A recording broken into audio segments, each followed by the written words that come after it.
Welcome back to the We Don't Know Sports podcast. This is Chad the Mark with Greg freaking Rawling. I keep telling myself GFR because I can't forget, because that's so much easier too. But I do if you just want to put Greg, that's fine. Greg. Yeah, Greg. Can I put old Greg? Yeah, but like flute, Greg. Right? Yes, that's exactly right. Where is everybody? Well, one of Biggie's 18 kids had a birthday. Yes, they went out to a very nice Italian place that you frequented not too long ago. I think that's where They went to Sergio? I think they went to Sergio. Nice. Well, then it was a good night. You said that like he went to Jared's. Exactly. So a good time was had by all. So I understand. His son Isaac turned 19 today. Man, that makes me feel old as hell. Yeah. Old as hell. I mean, mine's turning 17 next month. How's that feel? I feel old. I got one going to college in the She fall. drives me around now. So it's but that's nice. Yeah, it's like driving old Papa in the back seat. At what point can you stop being 100% a parent and you get to start becoming friends with your kids? I think once they're above age and they've established themselves and are productive. They show a little self-reliance. They're productive human beings in society. At that point, now I'll become your friend. They don't want now I realize you're not going to live with me forever. You got to be out of the house. I think that's fair. I need you to sign that lease because and then we can have a beer together. I think because between the ages of 16 to 22, you're trying to establish, am I your friend or am I still your parent? Because I worked my ass off for the last 35 years and I'm not trying to work anymore. It just depends on the kids, right? Yeah. Like, there's ones that that they got it together. They're going to be okay. And then there's the ones it's like the baby bird, you just throw them out of the nest and hope they fly. And if they hit the ground, well, I did my best I could. Yeah. It's Darwinism. It's exactly what it is. Yeah. Oh, man. Speaking of Darwinism and evolution of things, I want to give a quick pub to our other episode where we had a phenomenal interview with an event you got to go to a couple years ago or last year, right? Yeah, twice. The Savannah Bananas. We had the dancing umpire. How would you describe his take on everything? So it was amazing. Charisma off the charts. I guess if I had to compare him to a wrestler, it'd be like Kevin Owens. I like that because he's bigger, but he's very athletic. He's out here doing splits, and I don't even think my daughter, who's been in cheer for 6 years, can do a full split. And he might be a prize fighter like Kevin Owens. No, exactly. We found that out too. He was like, "Listen, you're gonna come at me now." They make rules after me now. They do, but I want to talk wrestling because we had an amazing AEW pay-per-view. Sting retired, but in the nature of baseball and talking to the dancing umpire, we kind of got into a couple topics that was kind of interesting to me, and it was the fan experience you get with the Bananas and maybe compared to other sports. Right. And like we talk about, like we've seen it, like every time I go to a Reds game, I see people waiting in the parking garage trying to get autographs as players are driving in. And I'm sure some of that can be annoying, but then I see our buddy Padre Bod down in Arizona, and that fan experience looks amazing. But spring training's a little different. Yeah, spring training's different. And not everybody gets to go to spring training, but I would say that after talking to him and kind of seeing that perspective, a lot of professional leagues could take a little page out of their book and have a little bit better interaction with the fans, or do fans go too crazy now? And is that just wishful thinking? No, I think that honestly, if MLB would kind of play their stage as if they were in spring training during the regular season, then I think they would be just fine. I don't expect MLB to be as engaging as the Savannah Bananas because they are what they are for a reason. But we have talked about how they do a bad job of getting their stars, out there. And what's crazy is how many conversations have we had about baseball where it's like, man, what a time to be a fan. There's so many young players out there. The talent's amazing. Like, I mean, it really is. And it seems like every year there's more. Like, how's this happening? It's turned into like the NBA draft in like the 95 to 2005 era, where like every year stars were coming into the league. Right. And you've gotten that with Major League Baseball over the last 5 to 10 years? Yeah, and I think part of the problem is with MLB is they have the worst broadcasting rights in all sports, because if you might be blocked out in several different markets with between 6 to 8 hour radius, and then you don't even get to watch your home team. So it's kind of frustrating because even if fans can't afford to go to the ball game because they're outpriced, at least let them watch their home team on whatever app they paid for so they can still follow their favorite players. I don't think I think in today's world, do you think a blackout really influences attendance? No, not at all. They're either going to go or they're not. Yeah, if you put a good product on the field. Yeah, so your plan is you're either going to go to the game or you're going to watch the game. You knew that all along. Yeah, I mean, if you're a baseball fan, you're a baseball fan. You're not going to turn away a game if you can go. Oh, it's bullshit. And if it's not on TV, in today's age, man, you can just go to Google and find a stream of it somewhere. Like, yeah, I mean, you're going to find a stream. Even if you go on Facebook groups, they have streams. Let's talk about it like it happens. At the end of the day, though, like your owner, clearly, if he's not trying to win but just pocket profits, then you should be able to watch every damn game you want to watch at home. I mean, like, it shouldn't matter if they're planning on going or not. Like if I'm a Pirates fan, I should be able to sit and watch it in my living room. But why would you want to? I'm just saying, if they want to watch it on TV and not go to the stadium, I agree 100%. So that's something we would like to see change, but I don't know if it ever will. But again, back to the fan interaction and whatnot. Like, can we get something out of that and maybe take it back to the other leagues? That'd be great. I like you said, spring training. Can we make that last longer? Like that feeling that. I mean, I know some teams probably feel that way because the A's probably have more people at spring training than they do at home this year. Agree. But more intimate, I guess, is what we're looking for without sacrificing fan attendance. Well, I mean, I will say, going to Atlanta several times, there's several players that will sign for the fans before every game on the field, but it's usually obviously the lower tier players. Right. You're never going to have Acuna down there signing. There's other guys running interference. You're not getting the Acuna. I'm just saying, but like MLB could take a page out of their playbook because that's why people who don't like baseball love this sport, because there's a reason. So maybe if you could not change the game, but maybe tweak your advertising. That'd be a step in the right direction. Right. I could agree with that. But that's exciting for anybody that's a Savannah Bananas fan. Listen to that interview because that's a blast. But the other stuff I kind of wanted to ask about.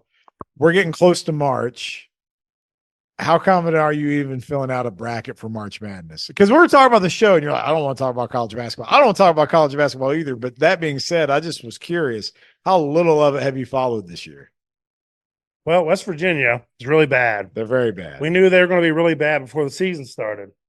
And they have like 9 active players or whatever they got now. They did have a guy score 36 points last night. That's great. They lost. So since it was going to be like bare bones crew for old WVU in the Big 12 this expectations year, were after Bob Huggins, I was just like, nah, I ain't really watching much. So I'm going to fill out a bracket blindly. That's pretty. I mean, you won't. We do any research, or are you just going to roll? No, I'm just going to roll with it. Like, I don't even know like who Cinderellas are, things like that. I mean, it's the only thing I know is the Big 12 has like 10 ranked teams. Maybe just go with somebody to win out of the Big 12. Just pick all the Big 12 and you might be okay. Every time they're favored, just pick them. Did you see any of the stuff Nick Saban said this week about why he retired and things like that? It's kind of, I think, why you see Coach K hung it up. Jim Boeheim hung it up. Like, everybody's gone. I would assume it's because of the ever-changing landscape of college athletics. That's it, yeah. But the way he was talking about it was these old heads, man, are making their way out because they don't like this change. But what his perspective was, this is the way he put it. He said it used to be, you would talk to a kid about character and development and becoming a better person along with being an athlete. And now, anytime you talk to somebody, they just have 2 questions. How much playing time am I going to get? How much money? And how much money? That's it. And you think about guys who recruited the other way for so long. It's like the job description changed. It flipped the switch completely. So these guys are bound out of it. But Saban, he's not pulling any punches. He's being honest about how he felt. And I mean, imagine Nick Nolte in today's game. You talking about blue chips, Nick Nolte? Yeah. Like, it just came a little late for him, son. He'd win at all costs, but he didn't want to get exposed. Did you see where Johnny Manziel said? I saw that. He was going to. At the end of the day, who really cares about Johnny Manziel anymore? I mean, do you think it has any sway? He's talking about if you don't know, it's about Reggie Bush getting his Heisman back. Right. So First of all, it has zero sway because no one gives a shit who Johnny Manziel is. Yeah, you're a man of high moral standing, Mr. Manziel. I'm sure you're going to sway the Heisman Trust. Oh, well, if Manziel don't sign off on this, we better give him his trophy back. Said no one ever. Manziel, I'm not going to be in the Heisman House commercials. Everybody at the Heisman is like, guess what? Our cost per person just went up. Everybody's per diem went down. That's what I'm thinking. Damn Nissan Heisman House. Yeah, they're like, hey, congrats. I get one more margarita. Who gets the empty bedroom? Does Archie Griffin get it because he won it twice? Yes. That's my vote. I don't know. I don't think they even put him in the Heisman commercials. They should. I feel like it's always Barry Sanders and Baker Mayfield's in there a lot. Yeah, and Charles Woodson. You know, I tried to get his he does wine. Did you know that? Yeah. Cali? Yeah. And I had messaged him on Instagram and he actually responded because I was like, for the show, you know, wouldn't it be cool if we had like some of Charles Woodson wine? Yeah. And we had like a tasting, like we're sommeliers or whatever. Where are we at with this? Is that the right word? Yes. Sounds right. Let's just say it's connoisseur. Connoisseur? Yeah. Carnivore? Connoisseur. We would carnivore these wines that Charles Woodson was going to send us, but legally, he can't send it to our state. Oh, that's right. I remember you telling me that. This is some horse shit. I mean, I just thought it'd be, but anyway, how about that for a life after football? Go make some wine. That's what Tom Seaver did too. Did he really? Yeah, he has Seaver Orchards out in Cali. Do you know much about the wine? I'm not a wine snob. I'm not. I'm actually friends with his daughter on Facebook, and she was posting about going out there and in the vineyards out there. And then I happened to be seeing a picture of Seaver and somebody was with Seaver. I don't remember who it was, another icon. But anyways, there's out there at his orchard. They're just out there picking grapes. Yeah, and I was just having a great day, I'm sure. I would say you should ask her to send you a bottle of his wine, but they won't because we're in a stupid state. Yes. That's okay. Moonshine only. Yeah, how's it we can do that? But I can't get Charles Woodson to send me some wine. Some wine. Only that white lightning. You can make it in your bathtub, but we can't put it in the mail. That's right. Did you watch any of the AEW pay-per-view? No, I was living through you guys. I went up to Harp Attacks. I'm sure. I had a great time. And, you know, we talked a lot about, it's a good time to be a wrestling fan. You know, we were talking about with the umpire from the Bananas, John Cena, you know, got to do a little run in there. That's the crossover element they have. It's all about entertainment. But right now, it's such a good time to be a wrestling fan. And we had Sting's last match. And I guess my question is, what memories do you have of not the Roxanne, not that guy, but the icon? I don't remember that one. Good. You don't need to listen to When was that? Sting? Yeah. You don't know the song Roxanne? I know that song. Oh, that's Sting. Yeah, my bad. From the Police. My bad. I said make sure we're talking about the right Sting. Oh, so you pulled an R-Truth? Talking about a man called Sting. The icon. You pulled the R-Truth on me. I came out in a Royal Rumble with a ladder. So, but no, what memories do you have of Sting? Do you remember, you know, beach? I don't remember Beach Sting at all because I wasn't into wrestling that early. I remember Sting as the outlier who was fighting against the NWO and the WCW single-handedly. Yes, and then I also I don't know. Everyone online loves the Joker Sting. I never saw him in TNA. Yeah. But I thought it was hilarious. Not hilarious, but we come full circle when he comes out against Triple H at WrestleMania after he said he'd never go to WWE. So then I love that little section there because of what was never going to happen. So that's really probably my two biggest memories. I hated that Triple H went over him at WrestleMania. I know. That's because you had NWO came out to help Sting. Yeah, because it was like we formed a bond through battle. There was a WCW bond. It's right. And then you had DX come out and helped Triple H. So what I find interesting is if you don't know who Sting is as a wrestler, you were a big NWO fan. Oh yeah, black and white whole way, right? Yeah, right. And Sting was like this one guy that warred the whole group. Yeah. Like that's how big they booked Sting. Oh yeah. Like he was the one single fear that Hogan and his 10 cronies had because he'd be up in the rafters looking like Crow. Yeah. Yeah. Like they said that was an accident. They didn't mean to do that. I don't believe that. How do you not mean to do that? It's clearly a cop. You didn't mean to put him up in the rafters? They didn't mean to dress him exactly like this movie character. Okay. That too. It's kind of odd. But he came out and had this wonderful send-off match. His sons came out with him. Did you see any of that? I saw today in a meme that they actually wore the same outfit that Sting wore when he wore those when he was the same character. Yeah, the wolf pack and then the surfers thing. Yeah. You said they were probably in their 20s. I didn't see it, but it's pretty amazing. They're not wrestlers, right? They were athletic though, and Wolfpack Sting, he got some hops. I'll give him that. They were doing the Stinger Splash, but most wrestlers, you go out on your back. You don't win your last match. He ends up winning, retires as a tag team champion, and that's it. He's done, and the legacy's over. But it was such a big deal that on Monday Night Raw, they mentioned it on the air that he had his last match. Are you serious? How big is that? They said that? Yes. Wow. Pat McAfee and Michael Cole. They both acknowledged it. That's impressive. I don't think that would have happened a year ago. No, I don't think so either. I mean, I think that realizes right there that they know they're the superior brand. Yeah. And then it don't matter. Shouldn't be afraid. Yeah, they clearly shouldn't be afraid. I think that's really, honestly, if you want to look at it this way, as a slap in the face to them because they know they're just better. Dude, ever since that merger, I'm not saying the product's better. It's not bad. No. But ever since that merger with UFC, like I can see why they formed one company. No, it's gotten better. And you've even had I don't know who he is because I don't follow UFC that well, but they had somebody challenge Conor McGregor on an episode of Raw. Like that cross promotional thing's amazing. And that's all tied to ESPN. And right. I mean, it's wild. But I'll give them credit for the way the business is going right now. And are you happy The Rock's back? Does that have you interested at all? Or I don't like The Rock back. I mean, obviously it's going to pique interest because he's back, but doesn't do anything for you. It's not the same Rock that was like.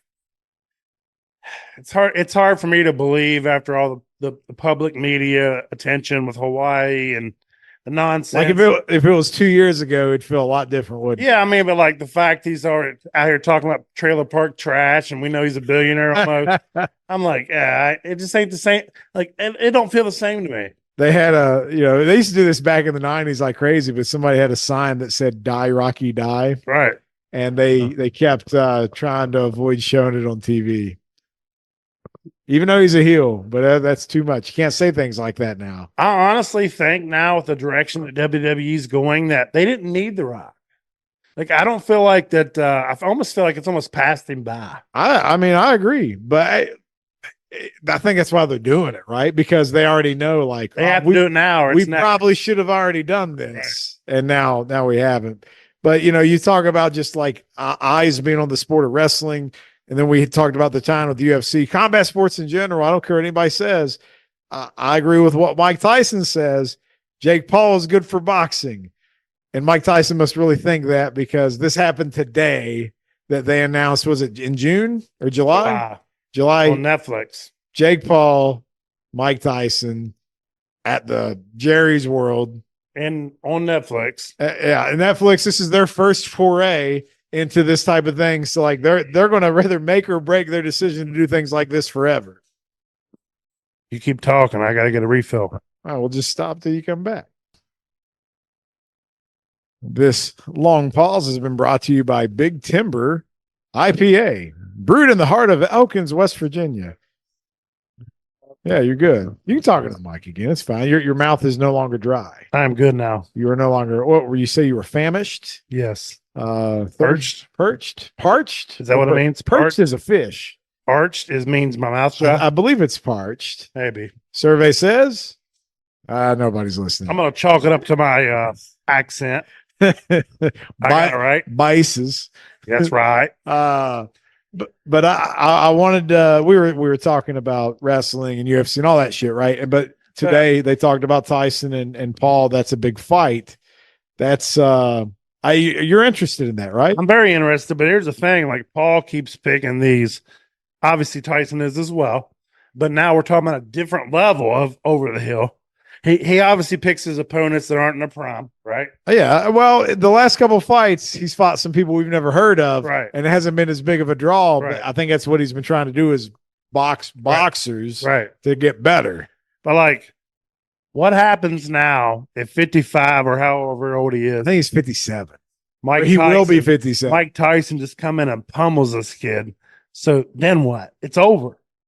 I don't know. I hope it's gotta be over. First of all, I don't know how the Texas Athletic Commission is allowing it, because just on paper to have a 30-year advance. I mean, you saw Rocky Balboa. The same thing happens in Las Vegas. That's a movie. And that's Vegas. Anything happens in Vegas. Exactly. They don't care. Jerry's World. We're almost there. Like, think about like why they're doing it in Jerry's World. Like, they're going to fill the place up. Like for a boxing match. That's incredible. This is an exhibition. But this is the damn towel. So will it be? You know what I mean? Like, are they going to hit each other in the head, or is somebody going to, absolutely. Like, are they going to fight? I don't think Tyson would have signed up for this unless it was like, we're just going to box. Because if Tyson, here's my problem, and I'll take it all back if I see it and I see what happens. But Tyson has his own, he made so much money boxing. He has his own cannabis company. He's doing really well. At least that's what I read. He's redeemed himself. So quite a bit. Point is, if Tyson would just chase this for the money and make it look like it's respectable, I'll lose a lot of respect. I want Tyson to go in first round and destroy this guy in 30 seconds. We all want to see Iron Mike Tyson. We want to see the baddest man on the planet. If I feel like he's just taking the money and made it respectable, I'm going to lose a lot of. Not that it matters to Mike. So he's not going to lose no sleep. Do you think he'd take a dive? I think him taking a dive means he lets it go the distance and he wins in a decision. You see what I'm saying? That ain't going to mean he's getting knocked out. I think that's why there's so much intrigue around this, is because the reality is no one knows how it's going to go down. There is no way that Paul's going to knock out Mike Tyson. Dude, you're 57. I don't care. You've been hitting the head a lot. Yeah, which means he can take it. No, it doesn't. Yeah. It's the opposite. You can't keep doing that. Sure you can. That's why later in your career, people go down so easy, because now their brain's wired differently. They know they need to save themselves. So you're trying to say that Paul's a better boxer than Mike Tyson? That is not what I'm saying. What I'm saying is Tyson could just take one hit and it could be night. Yeah, it could be. I mean, I'm just saying, you're not. And like Wayne's World says, the monkeys might fly out of my ass. They might. I know this much. I've seen Tyson train in this last year. It looks scary. I don't want him to get within an arm's reach of me at all. No. Like, I don't want to even get in the clinch with that guy, because one, who knows? He could bite your ear off. I mean, I don't think he will. I think that Mike Tyson's gone. And part of that, because that Mike Tyson's gone, I know we want to see the baddest man on the planet, but I don't know what that looks like anymore. Who did he fight last in a charity thing? So it's funny you bring that up. It was Roy Jones Jr. And you know who else fought on that card was Jake Paul and Nate Robinson. Oh, yeah. And he knocked Nate Robinson out. But I mean, it'd have been better if he'd have knocked out like Roy Jones Jr. This was 4 years ago. But that Mike Tyson, Roy Jones Jr. fight, I don't know if it was in the rules, but they didn't hit each other in the face. Yeah, and Tyson didn't look that crisp. But he won. I know, but once the fight started, it wasn't Iron Mike Tyson. Right, but you're saying that's 4 years ago? That's 4 years ago. That's scary. But and here's the thing, Roy Jones Jr. is one of the best technical boxers. Yeah, so like it's a real boxer. Right. So Tyson's not going to go in there. But that being said, no matter what anybody says, Jake Paul's a boxer. I know people don't want to hear that. People don't like to hear that. But if you go watch him, when he fight, the only person he's lost to was Tommy Fury, who is a boxer. Yeah. And it was a close bout. Like there was nothing in there that said Fury had to win that fight. Right. I'll give you that. So, and this is a guy that's trying, like, yeah, you're going to take the big payday. Right. But, you know, like Tyson said, he had him on a card before. It's good for boxing. Right. It might make it more of the spectacle and you want more of the crossover. You know, I get all that. But I think it goes the distance. And I think if it goes the distance and Paul wins, it's an ugly, ugly fight. But if it goes the distance and Tyson wins, Tyson probably had 3 rounds of just what you're talking about. Now, I don't think if Tyson has those type of rounds that Paul's standing at the end. I just don't. I don't know. Like, I don't know what to predict. Here's the thing. Like, he's favored by like Paul is 65%. Oh yeah. Clear really? Easily. Oh, wow. Now, how much of that is people might think it could be a fix? Yeah. So you're saying that right now Paul is a 65% favorite. I posted it earlier somewhere. Let me. All right. While you're looking it up, so like for me with Tyson, I feel like if Tyson has a few good rounds, because like you said, if anybody gets caught at 57, you might go down. But let's say Tyson gets inside and hits him a good few rounds. I think he wins that bout. I was wrong. Jake Paul is favored, but the implied win probability is 83.33%. For Paul. He's a minus 500. That was according to DraftKings this morning. Oh, my God. So I just need to go on DraftKings and pick Tyson. Yeah. Like, here's the thing. I'm not like trying to show you this and be like, you're wrong, Greg. No. You don't know shit. I'm going to go bet now. I'm just saying, like, anything could happen. Anything could happen. And the money's, I don't know. We'll see that line move. There's no way. 83% on Paul against Mike Tyson. That's the win problem. I'm taking that right now. How much you putting down? I'll put at least 500. We'll put down the car, the truck, the 4-wheeler, the house. That's right. The dog. Let me pay off the 4-wheeler and I'll immediately put it on the line. What? Yeah. I'll buy a Stone Cold ET mask. You like that Stone Cold ET? I love it. I love it. What would you do if it was back in the day and you were working the drive-through at McDonald's and Stone Cold rolled up? First of all, I said if I'm going to work here, I don't deal with the public. I only cook the burger. Don't train me on that register. Yeah, I said I ain't doing that because I'm smart enough, but damn it, I ain't dealing with you crazies. I think modern day like high school kids, if they had to see the cash register that had to be used at McDonald's back in the day, they'd have a stroke. I think so. Yeah, there was no screen on it. It just looked like a VTech computer with plastic buttons all over it. And somebody would write on there like, this is how you do a Big Mac. It was nonsense. Back it up. So with those odds, who you taking? You're going to Paul, aren't you? I probably would. All right. Like I don't want to like the Paul brothers, but damn it, they are entertaining. Fact checker back there. Paul or Tyson? Who would you take? Paul's good. Probably good. He's a good ball. Jay, sorry, he's 83% favorite to win. All right. He's all right. So all right. He's actually trained as a boxer now. So I am in the minority for Tyson 1 versus 2 Pauls. Mm-hmm. Like I said, I put a little bit down on it. I'd go the other way. All right. Now I reserve the right to change my mind as it gets closer. All it takes is like one training montage of Mike Tyson for me to be. You know how many we're going to see. I'll be like, from now till July. You don't know. You know how it is. I already saw one today. They'll put out them hype videos. You know what I mean? I'm telling you right now, I'm putting money down tonight. So what do you think about this being on Netflix? I mean, that's where we're trending. So I'm not opposed to it because I already have Netflix. The only thing I know Netflix has done live has been like comedy specials, like the Chris Rock one. Right. He's like, Will Smith is a bitch. I feel like with Netflix getting wrestling coming up. Oh, that's right. The trial run. Yeah. Why wouldn't it be? I mean, what if they are the ones that all of a sudden swoop in and are the leaders in live entertainment? Free world. Like we already see Amazon and Peacock going all in on the NFL. All right. Like what's stopping Netflix from doing that? Nothing. Not a damn thing. Right. And they have way better, like they have amazing original programming. So they've already got that platform. Who do you think has the best out of like Netflix and HBO Max or Disney Plus or whatever? Like who do you think has the best OG content? I'm a big Yellowstone fan. But that was I would go Paramount. I guess Plus. That's Paramount just because of Yellowstone. But even the spinoffs. I don't know what else they have outside of Yellowstone and spinoffs and Bar Rescue. I love Bar Rescue. No, I get it. But then, like, honestly, if you're just going for a little bit of everything, it's probably Netflix for me. The documentaries is what sucks me in. Yeah. I love a good documentary. Yeah. You need to watch Chimp Empire. It's amazing. Chimp Empire. Yeah. It's like 6 episodes, and these 2 chimp tribes go to war with each other. You told me about that. Yeah, that's amazing. You got to watch it. You'd be proud of me. I did watch a movie that you had asked me to, and I'd been putting it off. Which one?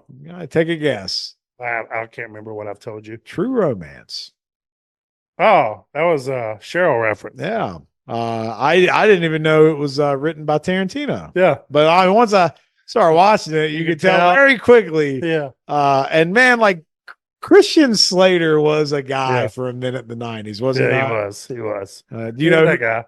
You know who played his imaginary Elvis in that? She just told me. Who'd you say? No. It's Val Kilmer. Val Kilmer plays Elvis, but you never really see his face. It's just him talking and singing. So, like, was it better than you thought it would be? I think it met appropriate expectation. Yeah. Sometimes an older movie, right? Sometimes for Tarantino, I can get a little overhyped because I like his work so much. But after I got comfortable in there, and I thought, is it Patricia Arquette? Yes, that's right. I like she was a good character. Kind of made the movie. Right. She was great, and they were crazy. There's just crazy people. Everything was crazy. Christopher Walken in it, and then my boy James Gandolfini, Tony Soprano. Yeah. He did work in that movie, son. That was good. That was good. Is that what made it for you? I love The Sopranos. And, you don't get to see anything. Like the saddest stuff in the world for me is I'll get down these rabbit holes on The Sopranos and there'll be like a reunion and they're all talking. And everybody's always fucking crying because Tony's dead. Yeah. James Gandolfini died in Rome of all places. But like everybody revered him so much, but like we lost that. And he was such a good actor, but he was on The Sopranos so long, we don't have like this whole like book of work there. So when I watched True Romance, that lit me up, man. That was good. Yeah, there you go. Got me right in the feels. It's good. It's good shit. So it served a purpose. It did. I appreciate the recommendation because I can't say I would have sought out a movie from 1992 or whenever it was. Yeah. And been like, I think I'm going to watch this. I know. I'll do that with movies in the 60s. Yeah. Sometimes those are fun. Oh, wow. Like I told you about watching the original 13 Ghost, right? I have not seen it, but I love the. You love the, yeah. It's loosely based. Yeah. Trust me, in the 60s, they did not have quite the elaborate house full of traps. But it would be still, it's a fun time still. It's campy, cheesy. Yeah. It's a horror movie from the 60s. Kind of like Evil Dead. They have a warning. It's worse or better. Yeah. Depending on your take. But they have a like a thing at the beginning where they advise you, maybe if you find this uncomfortable, now would be a good time to leave the theater. Oh, nice. And they don't do that anymore. They gave you They see how comfortable, like how just looking out for you they are. They gave you 3D glasses that if you wore them, you could see all the ghosts. But if you didn't wear them, you couldn't see the ghosts. So if you were a big baby, you just didn't wear the glasses in the theater and you didn't get as scared. Nice. And if you watch this, you will not be scared. I promise. I'll be all about them glasses, baby. Come on now. The good news is if you watch it now, if you pull it up on our streaming devices, it shows you what it would be like with the glasses. So it's the full effect. Did you like the new one as well? I actually liked it a lot. And it's got like terrible ratings, right? It does. Sometimes you just watch a movie at a certain time in your life and it just hits the spot. And I'll be the first to say Matthew Lillard, I like everything that guy's in. I don't know why. Like SLC Punk and do you remember Hackers? Did you ever see Hackers back in the day? Vaguely. Those are the best movies to go back and rewatch, like that and The Net with Sandra Bullock. Like, because the internet was brand new, so we're going to make a movie about it in the mid-90s about how the government's coming after you. It's so great. It's like, you remember in Scream how she called 911? She did it on her computer. Are you kidding me? Yeah, she like AOL. Well, yeah, and I'm telling you, man, not once. Was there an AOL like section where you could report an emergency? I don't know. All I'm saying is, not once in my life have I ever seen somebody text 911. Oh wow, not once, never. But yet, Nev Campbell's doing it in Scream, and that was like mid to late 90s. You know what I thought? What? Well, they fucking live in Hollywood. They probably do have that. They already have it.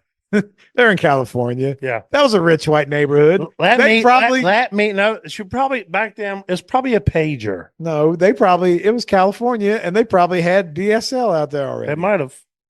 That was not bad, actually. Exactly. I like the facial expressions made it for me.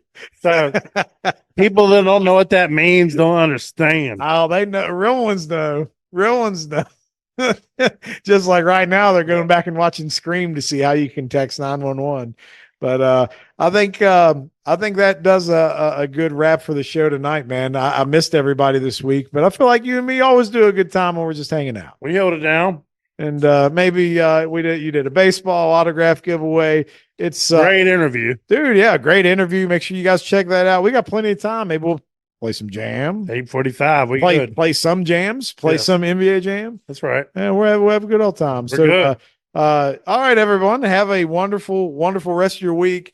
Make sure you subscribe wherever you get your podcast. Make sure you check out the secondary episode with the great interview of the dancing umpire from Savannah Bananas. This is Chad the Mark with Greg freaking Rollins signing off. Until next time, bye-bye.